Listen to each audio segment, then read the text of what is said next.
Hey guys, welcome back to the channel. Hope everybody's having a good day out there today, and really appreciate you guys taking a few minutes of your day to watch the video.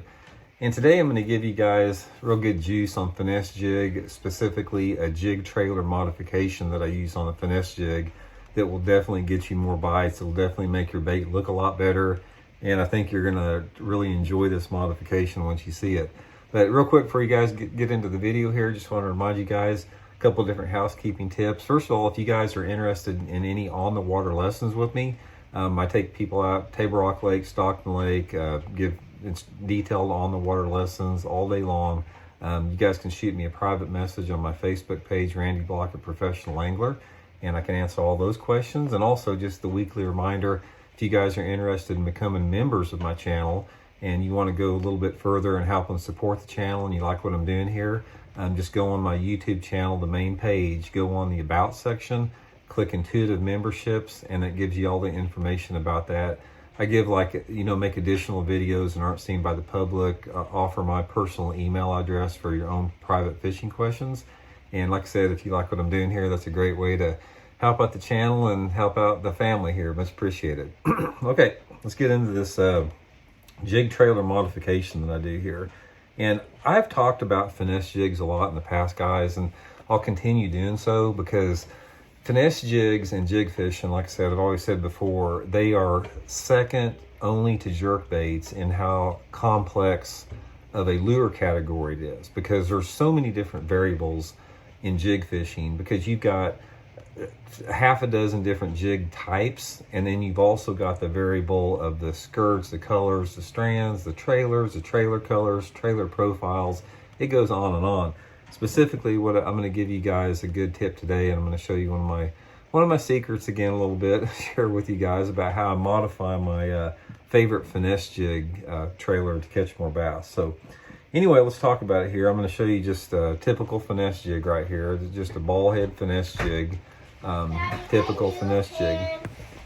What? I peed in my pants. What happened? I peed in my pants. Okay, we'll get you fixed up here in a second. How do you do it? Okay, well, I gotta put out a fire here, guys. Okay, I got Elijah squared away here, back to it here. So anyway, we got the ball head finesse jig that I use right here. And then here's the trailer that I use, which is the Zoom Little Critter Craw. And I use a lot of different finesse jig trailers, guys, but this is my favorite one right here.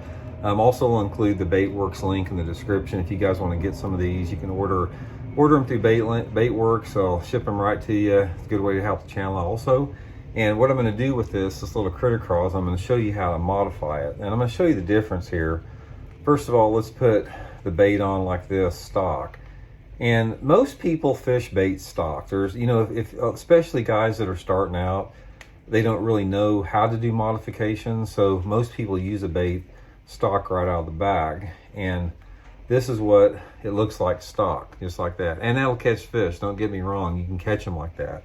But the thing that I do with mine, which will allow me to catch twice as many bass, because I've experimented with this thoroughly, is how I modify this thing, which gives the bait a completely different look. First thing I do with the little critter craw is I take and I'm going to pull these side legs off. I don't like the side legs because they slow the bait down a little bit. And it looks good just on a Texas rig, but I don't really care for it on a jig. So I'll pull them off like that. Second thing I'll do is I pinch the center tentacle off. And what this does, it gives me a little bit more separation in the craw. And then what I'll do is I'll go down 4 segments here, and I'll pinch off 4 segments to make it shorter. So I've got it like that. And I'm gonna rig it up like that. And like I suggest on all the soft plastics, guys, really take your time. Go super slow when you're putting these jig trailers on, because they've got to be on straight. Because if they're not on straight, you don't have the correct fall and it won't look right in the water. So here's the difference. So what I do is once I trim this back, I'm going to take some of the strands off the skirt. It's going to make it a little bit more of a smaller profile, even more finessey. I usually do scissors. I don't got the scissors with me. And I want quite a bit of the trailer showing. So I want to take advantage of that, showing that trailer. So here's the difference. Here's my little tidbit here.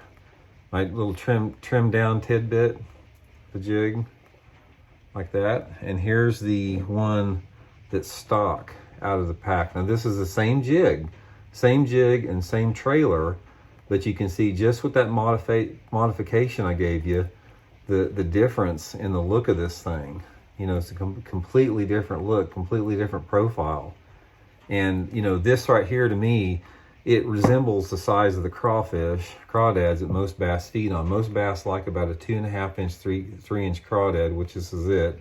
It's just a little edible tidbit. You know, I get a lot more bites on it.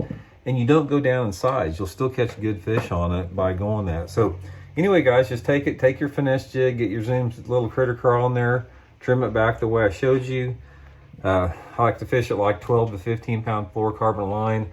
Around boat docks is real good this time of year. I like to fish them on bluffs, that type of stuff. Even if there's any laydowns, pitching, flipping around the laydowns, great way to catch them in the fall. So give it a try. It will add up some more bass for you guys this fall for sure. And if you like the video, please hit that like button and subscribe. Much appreciated. And we'll see y'all later.